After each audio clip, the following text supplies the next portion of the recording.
ko, ako naniniwala akong gagaling kasi walang puwang sa katawan niya yung cancer. Sabi nga namin dalawa, napakamalas ng cancer mo dahil sa'yo tumama. The news came as a shock to thousands of their online followers. Jamville Sebastian, or Jam of the popular YouTube tandem Jam Mitch, has lung cancer.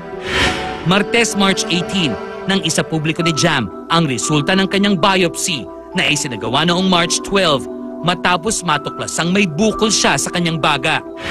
Binaha ng message of support ang social media accounts ng 28 anyos na binata. Nagsisimula pa lamang ang kanyang laban, ngunit malaki ang paniniwala ni Jam, and we quote, "I can survive," unquote. YouTube sensation kung ituring ang real-life sweethearts na sina Jam at Michelle Mitch Ligayo. June 2011, nang unang mag-post ang dalawa ng video sa YouTube, ang By Chance. Getting to know each other stage. Araw-araw gusto mo siya makasama. Kulang ang isang araw. Na isang short film tungkol sa ordinaryong magkasintahan ay naging instant hit sa popular video sharing site. Nasundan pa ito ng maraming videos na naging patok sa kanilang subscribers dahil sa mass appeal. Lahat sila ay nakarelate sa mga kilig moments, sa mga LQs at sa iba pang eksenang nararanasan din ng maraming kabataan ngayon.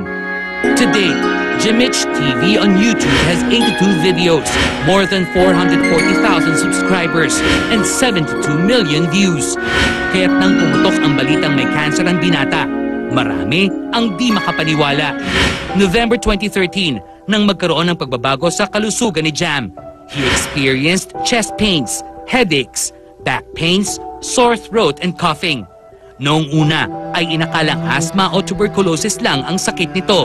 But despite the medication, his condition got worse. Last January, nakatatlong ospital sina Jam bago natuklasan ang tunay nitong kondisyon last week.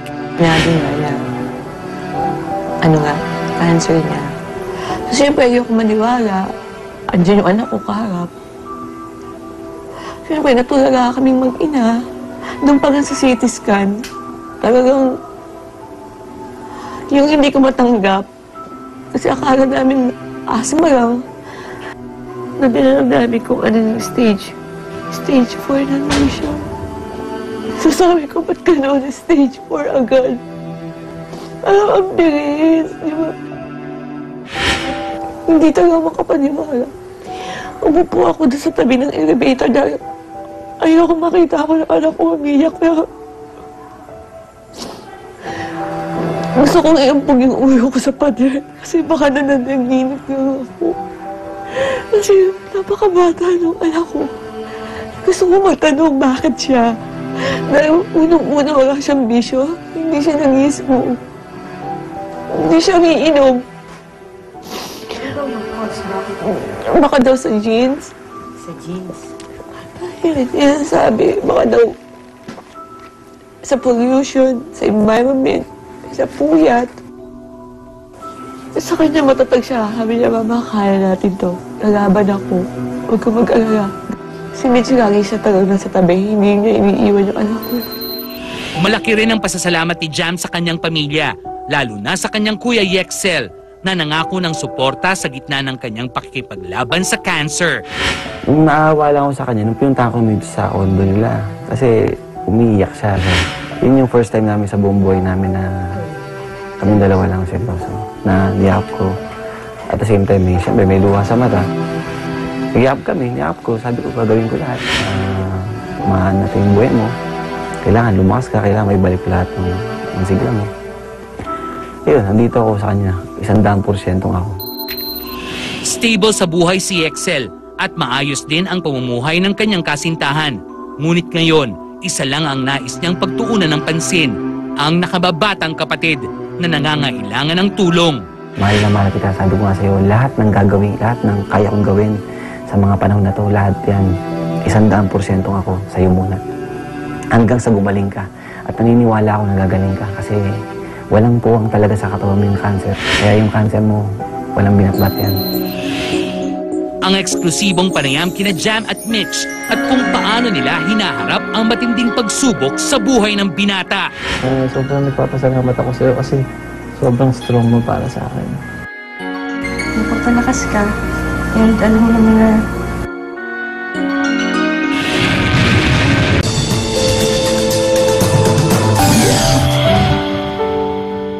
willing ako i-sacrifice kahit ano para sa'yo. Kasi yun nga, love is about making sacrifices. Mula sa pagiging magkaibigan, naging magkasintahan sina Janville Sebastian at Pauline Michelle Ligayo noong May 10, 2008. From then on, hindi na napaghiwalay ang dalawa. Jam is now 28 and Mitch is 23. Taong 2009, sinubukan nilang pasukin ng showbiz.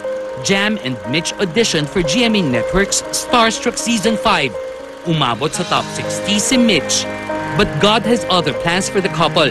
Nabigo man silang makilala sa telebisyon, naging tanyag naman sila sa modernong media platform, ang social media. Dahil kinagat ng masa, naanyayahan sina Jam at Mitch na mag-guest sa ilang TV shows upang ibahagi ang kanilang love story. Lumabas sila sa programang Mars noong November 2012 at sa Sunday All Stars nito lamang Pebrero. Labas-masok na noon sa pagamutan si Jam, ngunit wala pang ideya ang dalawa na may matinding unos na parating sa kanilang buhay.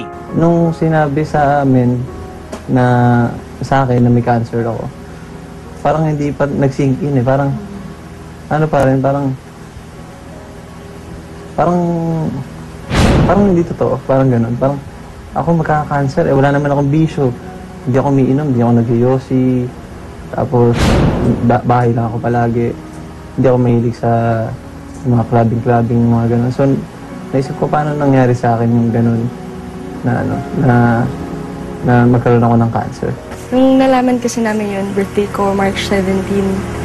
So, ang naisip ko nun, nung day na yun, sana yung best gift na mabibigyan niya sa akin is, ano siya? Ba't ako naiyak? Ayaw po. Yun yung worst birthday ever ko.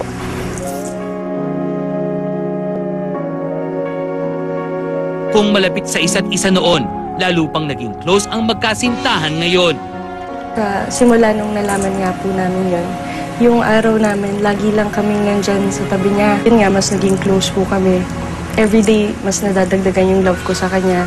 Kung ano yung pwede kong mabigay na care and encouragement sa kanya ginagawa ko. Yun, tinatry ko pong maging strong everyday sa kanya. Tapos sinasabi nila, huwag ka ma-stress. Kailangan, happy thoughts. Kaya labanan natin yan. Yan yung pang-asar ng cancer cells. Kung babalikan natin yan ng positive, matatalo natin yan. Samantala, sa darating na Mayo, ay magdiriwang ng kanilang 6th anniversary bilang magkasintahan sina Jam at Mitch. Sobrang nagpapasalamat ako sa'yo kasi sobrang strong mo para sa akin. Magpapalakas ka. And alam mo naman na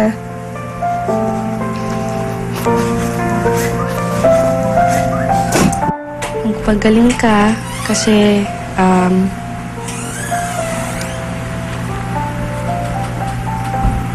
excited na kaming lahat dumating yung araw na makitang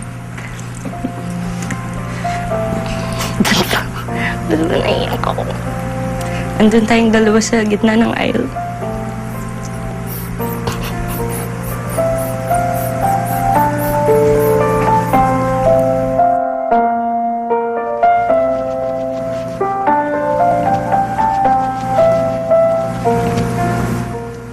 Pangarap ko po yan eh. Every time na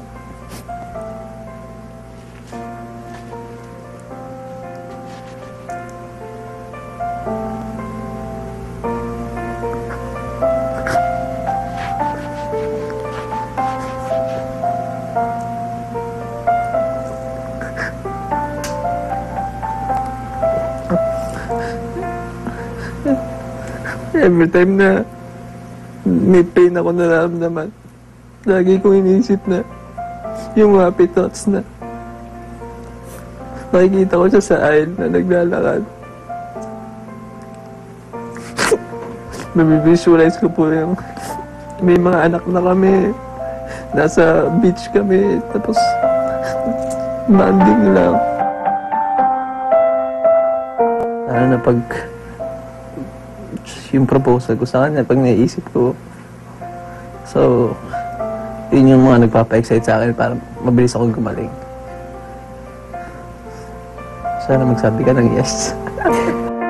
Mas gusto kong iparamdam sa kanya yung mga nafe-feel ko. Gusto ko iparamdam yung love sa kanya. Yung lahat ng kaya ko yung bigay na 101% na love. Gusto kong maramdaman niya yun. Sobrang nararamdaman ko naman. Makalakas ka. Ano naman?